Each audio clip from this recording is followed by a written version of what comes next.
Hello there viewers, and welcome back to another video today, where today we're going to be following on from the video that I made a couple of days ago, where I am comparing different eras of Le Mans cars against one another to see which one is quickest, both in terms of top speed and in terms of lap time. So we're taking the cars then around the 1967 version of Le Mans, and on screen now you can see the standings as they are at the moment. So they're kind of as you would expect right now, with the latest car, the Porsche 936, being the fastest. I think today's video, though, not going to be such so predictable. I don't think it's going to be the most modern car which is the fastest. I just have a sneaky suspicion that the LMP1 cars aren't going to be as strong as you think. So yeah, first thing I'm going to be driving today then is the Mazda 787B, so let's get out on track in that now.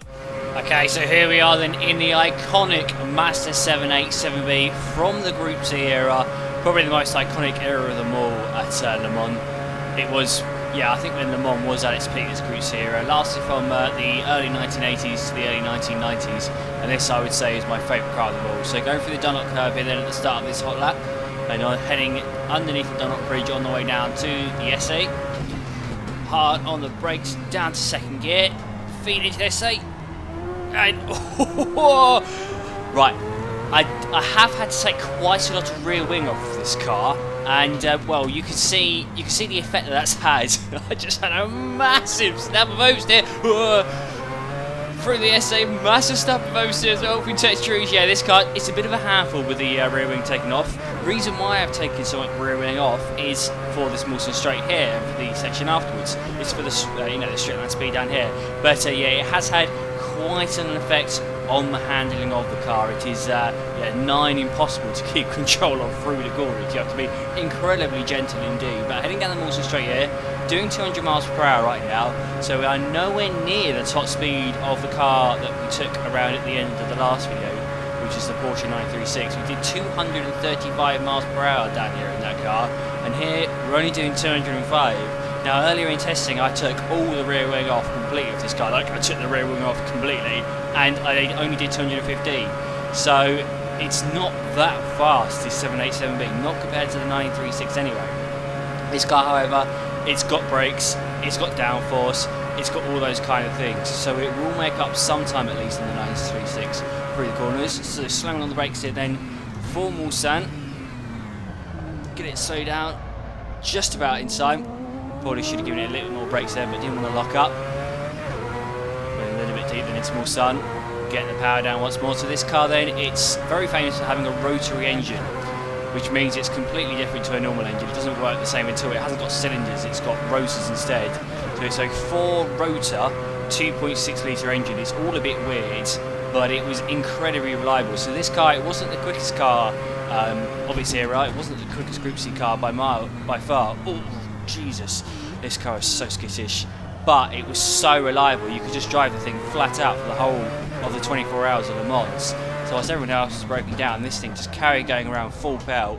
And yeah, this one is only ever entry into the 24-hour Le Mans in 1991 at the hands of Johnny Herbert and co. And yeah, I have to say, this is probably my favourite car, not only because of the sound. I think this thing just sounds absolutely amazing, but also the colour of it, like the way it looks. I love this car in general. Yeah, definitely my favourite car from the Group C era. But as we come to the end of this lap then, coming up to Maison Blanche, should be able to say it's easy flat out, although we do have to be careful of the rear wing. Yeah, turn out easy flat out. So if you watched my last video, you would have seen just how much fun that corner was, especially in cars like the Ford GT40. Unfortunately though, where we have so much downforce, Maison Blanche has kind of been ruined. But as we come up to the start finish line then, what is this lap time going to be? Going to be a 3 minute 7.8, so we have a new leader then at the top of our leaderboard, but only just about. So this 787B, even though it's 15 years newer than the Porsche 936, it's only 3 seconds quicker, and it loses so much time down that straight just because of its lack of top speed. It just doesn't have the power of that monstrous 936, which has, you know, 2 turbochargers, over 500 brake horsepower, and weighs very, very little and has no drag. So that's a 787B then. Next up, we're going to move on to the McLaren F1. Okay, so you join me here then in the legendary McLaren F1, a car which I absolutely love, and if you watch my GT Sport stream last week racing around here in this car, you'll see how much I like this car. So coming into Dunlop here then at the start of our hot lap, should be able to take this flat out just about, yes. I've taken all the air off this car completely, so it's an absolute handful to drive, as you will see soon most probably. I'm going to have to be really careful with this SA. I've got no downforce whatsoever. Just be really gentle through there. I've had a number of crashes here in practice. Now on the brakes, touch rouge, down to second gear. And out onto the Mawson straight. So here is where we'll see the benefits then of the low drag, of taking all the downforce off. So now coming down the Mawson straight, what sort of speed are we going to get up to? Got a 6-litre V12 engine in this car, so it's got a whopper of an engine in it, and this car is from the GT1 era of Le Mans, which to me was a little bit of a weird era of Le Mans. You had the Group C era, which was discontinued in the early 1990s, and then yeah, you had the GT1 era afterwards, which was a bit strange. I think the sport kind of lost its way a little bit. You had this car, the McLaren F1, competing against kind of weird-looking prototype cars. It was all a bit strange. But yeah, McLaren F1 ended up winning the 1995 24-hour in a very chaotic race. As we get to the end of the Mawson straight here, doing 208 miles per hour. So we seem to be getting slower and slower through each era of the model. And this car, by the way, this is as fast as I can get it to go down the straights. So like I say, I'm taking all the air off completely. Coming up to Mawson then, going to be braking just after the 250 metre board on the left hand side.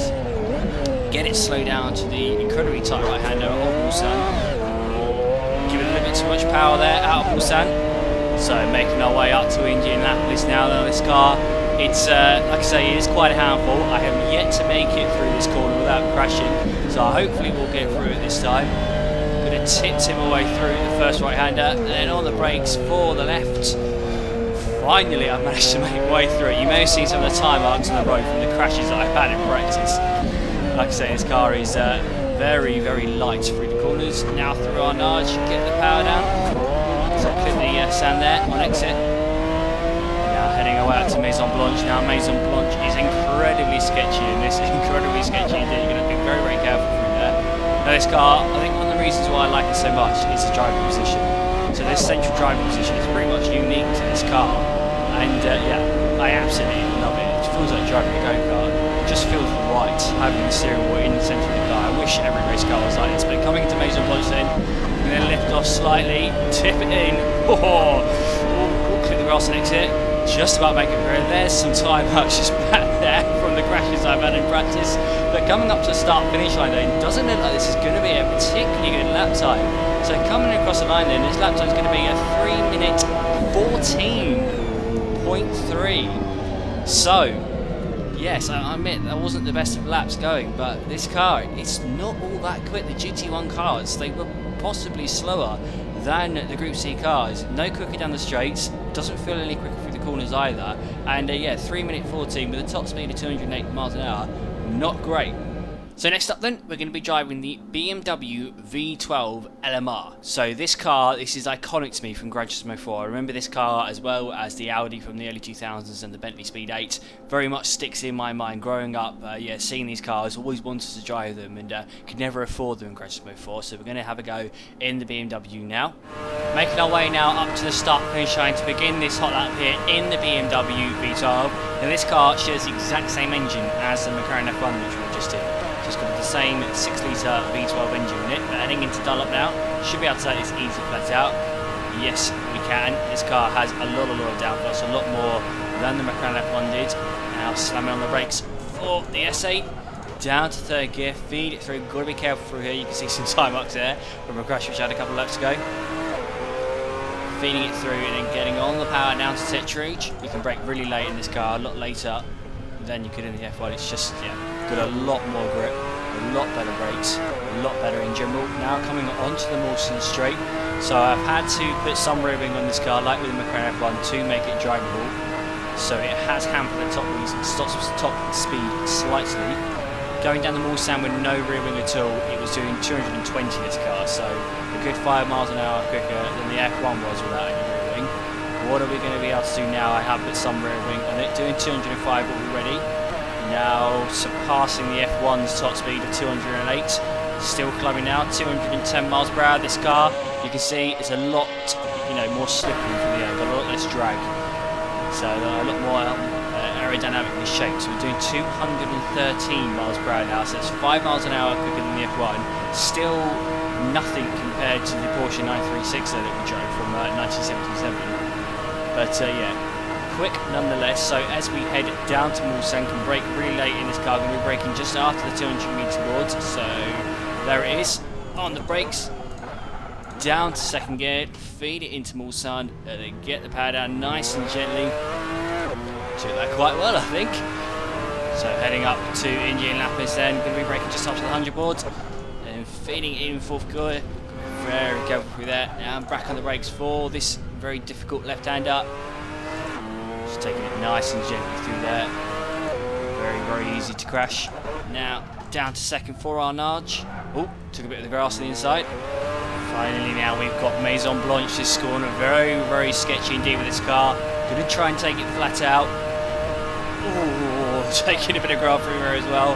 Had a massive tank slapper out there on the previous lap. But coming up to start finish line then, are we going to beat the best lap time at the moment of the 3:07 set by the Mazda? As we come across the line, it's going to be a 3:02. So yeah, this kind of lower drag body really showing its worth there, and it got much better brakes, much better grip in general. So yeah, that's a big improvement, especially on the McLaren F1 from only 4 years before this. 3:02 with a top speed of 213, very quick indeed. So that was from the kind of start of the prototype area at Le Mans, and we're going to now move on to the modern day LMP1 cars.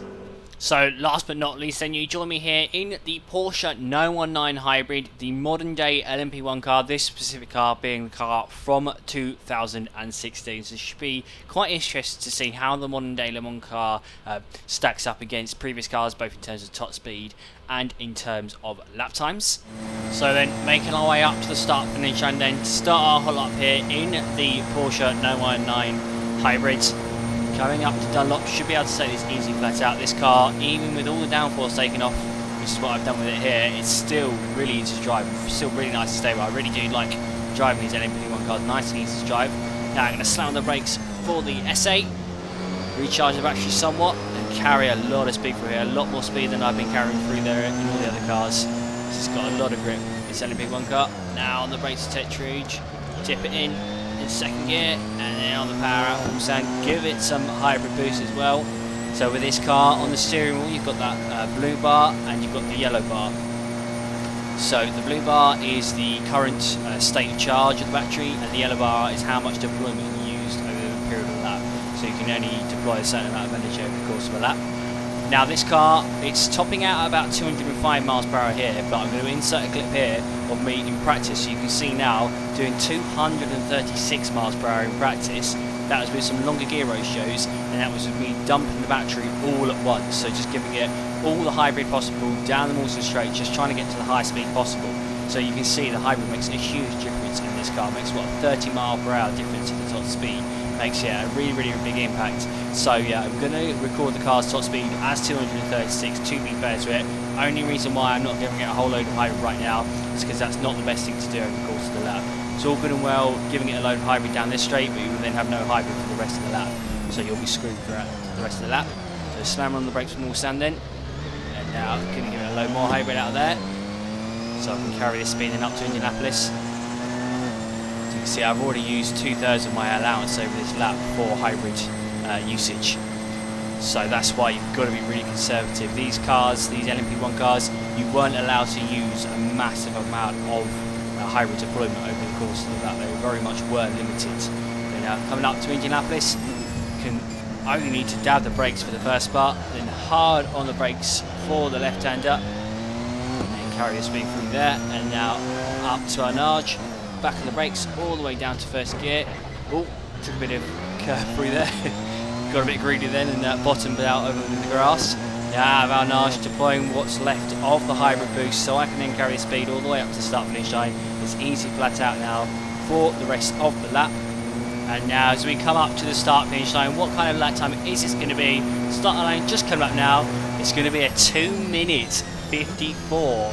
0.6. Now I'm not going to lie, I'm actually quite surprised by that. I didn't expect the LMP1 cars to be that great, because they, normally they lack top speed, but the downforce and just the sheer technology of this car has just put it miles ahead of the rest. It's the first car to break into that 2 minutes, or under the 3 minute barrier, into the 2 minutes, and yeah, what a mighty car.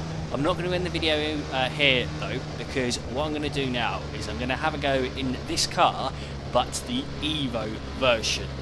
So you join me then here with the Porsche 919 Evo, which, if you don't know what this car is, it's basically a mad car which Porsche made after they quit Le Mans. So the final year of the World Endurance Championship project for Porsche was 2017, and after that they decided to take their car, take the 919 hybrid, and just turn it up to the max. Turn the hybrid up to the maximum levels, put a whole load of downforce on, stick skirts on the side of it to give it ground effects. They did all kinds of things, tuned up the engine and turned this thing into an absolute monster. It was kind of like a showcase of what the LMP1 cars would be if you took away a lot of the regulations. So yeah, gonna have a laugh in this now, see how fast this can go around Classic Le Mans. So finally then, in this Porsche 919 Evo, this shouldn't really strictly count as part of this series, as it hasn't actually raced at Le Mans itself, nor is it legal for any racing series going. But heading through turn 1 then, we're doing a casual 231 miles an hour through Dunlop there, easy flat out. Now hard on the brakes for SA. This thing is an absolute monster, even with all the downforce taken off of it, as I've got here. You've got so much ground effects, so much suction to the ground, you don't even need any wings basically. Carrying so much speed through these corners, it's insane how much faster this is. So remember, this is the car which I just drove, the Porsche 919 hybrid, but on steroids. It's just a ramped up version of it.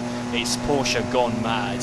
So we're already doing 235 miles an hour down the Mulsanne here, and we're not even halfway down the straight. We're only 44 seconds into the lap, and this thing is absolutely flying. Doing 230 miles an hour now as we just run out of hybrid.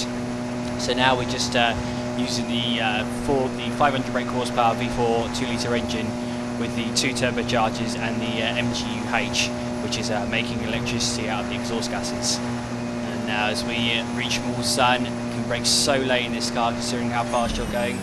Braking about 170 metres before Mulsanne, and then all on the inside, got a bit greedy there with the challenge on the inside. Shouldn't have slowed this down too much though. And now powering out, so using the energy that we just recovered there via the MGU-K going into Mulsanne, so the energy that we made by braking, just deploying that energy out of that corner, and now run out of hybrid again, so now just running it on the basics. Now as we make our way into Indianapolis, we're here already.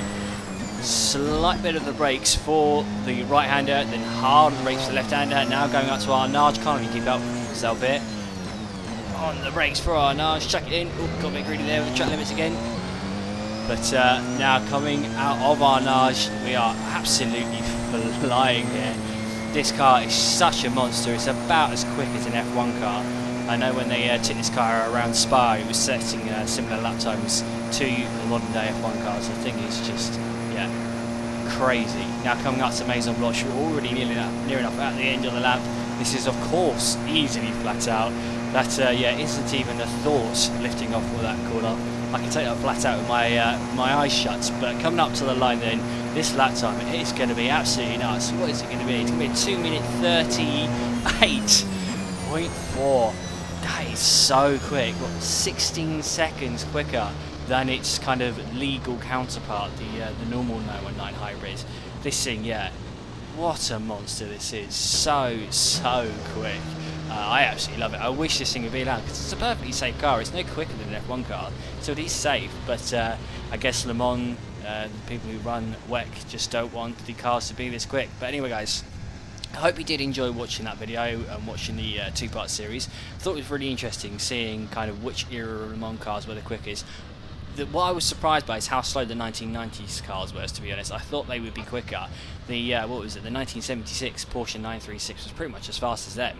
So was a little bit surprised by that, but then modern technology at the end just smashed all of those out of the park, absolutely destroyed them. Both the LMP1 car and this just wiped the floor with all the other cars. But I hope you did enjoy watching that. Do feel free to like and subscribe, do all that good stuff, and I will see you all in the next video. So goodbye.